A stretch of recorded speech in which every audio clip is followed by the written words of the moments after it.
Entertainment News. Ito naman Philippine concert ng K-pop boy group na Treasure dinagsa ng Pinoy fans. May chika dyan ng Star FM Manila. Dinagsa ng Pinoy fans ang Pulse On tour ng K-pop boy group na Treasure sa Pasay City nitong weekend.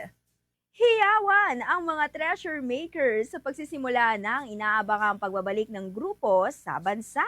Matatandaan na unang bumisita ang Treasure sa Pilipinas noong 2022 na agad nasundan ng kanilang first solo concert na Hello noong 2023, Reboot Relay Tour noong 2024 at ngayon ang Pulse On para naman sa 2025-26 Treasure Tour dito sa Pilipinas. Sa panayam ng Star FM Manila sa mga Tumi, ibinahagi ng mga ito ang labis na pagmamahal at suporta nila sa grupo.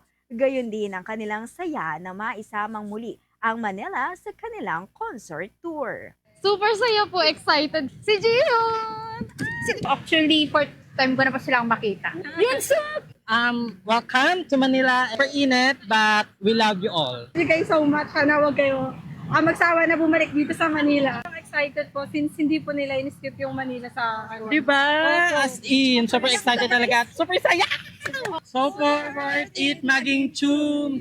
Yay! Ang Treasure ay isang 10-member K-pop boy group na kinabibilangan ni Choi Hyun-suk, Jihoon, Yoshi, Jungkyu, Yoon Jae-hook, Asahi, Doyoung, Haruto, Park Jong-woo, at Song Jung-won.